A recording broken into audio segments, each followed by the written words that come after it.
जब डीवी में गया था उधर एक लड़का एससी लगा दिया था, लेकिन उसके पास क्या है एससी सर्टिफिकेट नहीं है। बाद में जाके उसको फॉर्म रिजेक्ट कर दिया, उसको भर्ती से आउट कर दिया।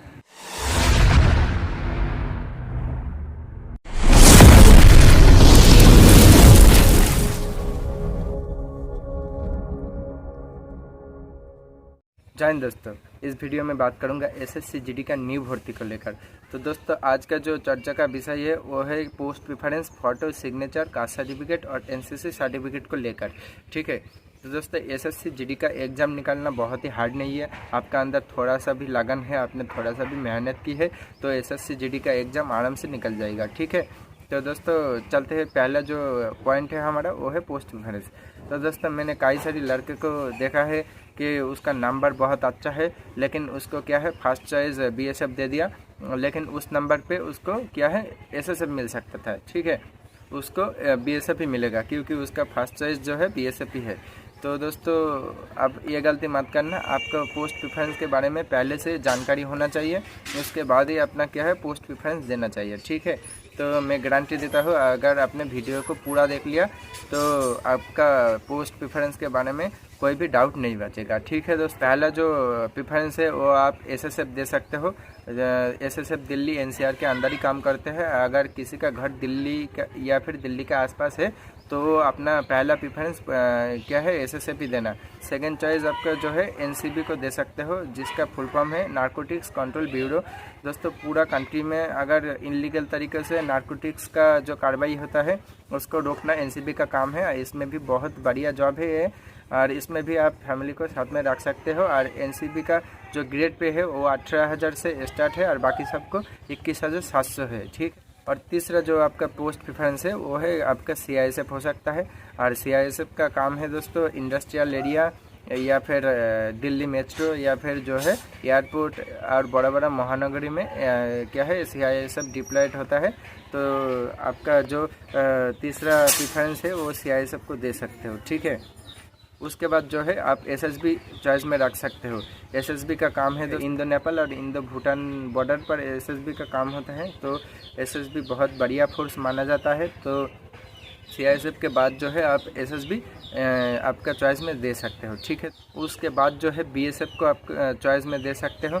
बीएसएफ का काम है दोस्त इंडो पाक और इंडो बांग्लादेश बॉर्डर पर डिप्लॉयड रहते हैं और बीएसएफ का काम भी बहुत बढ़िया है। तो सैलरी पैकेज भी बहुत अच्छा है दोस्तों। ठीक है, तो बीएसएफ आप एसएसबी के बाद दे सकते हो। बीएसएफ के बाद जो है आप असम राइफल को रख सकते हो। और जिसका भी घर क्या है असम या फिर नॉर्थ ईस्ट में है और नॉर्थ ईस्ट के आसपास भी जिसका घर है वो राइफल उसके लिए एकदम बढ़िया पोस्ट है। ठीक है, और घर के पास ही आप रहोगे। ठीक है दोस्तों, उसके बाद जो है आईटीबीपी को दे सकते हो। आईटीबीपी इंडो चाइना बॉर्डर पर डिप्लॉयड रहते हैं और आईटीबीपी बहुत अच्छा फोर्स है दोस्तों। आईटीबीपी जो है दोस्तों असम राइफल के बाद आप आईटीबीपी लगा सकते हो।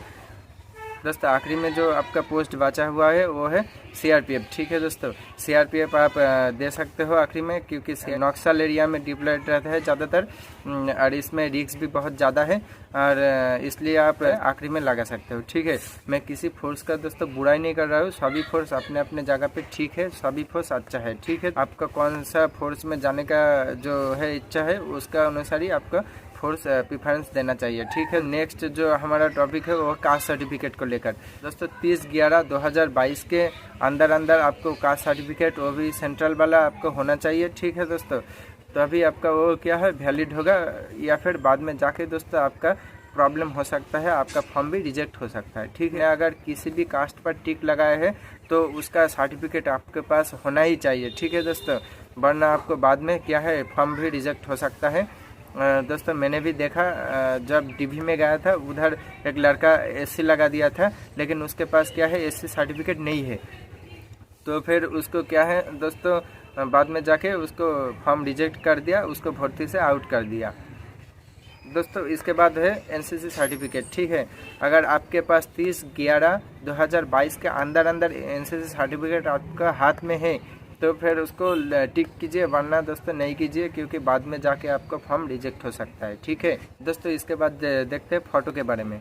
ठीक है दोस्तों, तो फ़ोटो आपका सफ़ेद बैकग्राउंड होना चाहिए, क्योंकि सफ़ेद बैकग्राउंड फ़ोटो ही अच्छा होता है, सब जगह चलता है। फ़ोटो का डेट आप दे सकते हो, इस डेट के बाद का ही फ़ोटो होना चाहिए। ठीक है, उसके बाद जो है सिग्नेचर। ठीक है दोस्तों, सिग्नेचर कैपिटल वाला नहीं चलेगा। ठीक है, सिग्नेचर जैसे चलता है ये वाला सिग्नेचर चलेगा। ठीक है, ये वाला सिग्नेचर एकदम नहीं चलेगा। तो एसएससी फ़ोटो और सिग्नेचर के ऊपर बहुत ध्यान देता है। आपने फ़ोटो और सिग्नेचर के ऊपर थोड़ा सा भी गलती किया तो आपका फॉर्म क्या है, रिजेक्ट हो सकता है। और सर्वर कप में जाके दोस्तों आपको उधर पेजेंट ड्रा के उसको फॉर्म डालवाना है।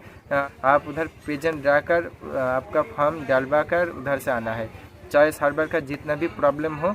और एक दिन में अगर ना हो ठीक है, अगले दिन चले जाइए, लेकिन आप उधर पेजेंट ड्रा के आपका फॉर्म डलवा लेना है। ठीक है दोस्तों, यार एसएससी जीडी का जो पूरा सिलेबस आप पाना चाहते हैं तो भी कमेंट करें, मैं सिलेबस जल्दी से जल्दी ले आऊँगा। यार दोस्तों, मैंने हिंदी का जो सिलेबस है बता रखा है, उसका जो लिंक है मैं डिस्क्रिप्शन में दे दिया है, उसको जरूर देखना। और दोस्तों हिंदी का सिलेबस एकदम धुआं कर देना। ठीक है, तो दोस्तों एक बार हिंदी का सिलेबस भी देख लीजिए, उसका लिंक डिस्क्रिप्शन में है। ठीक है, तो दोस्तों अगर एसएससी जीडी को लेकर आपको कोई भी डाउट रह गया है तो उसको कमेंट करना ना भूले दोस्तों, मैं जल्दी से जल्दी क्या है आपका आंसर देने की कोशिश करूँगा। ठीक।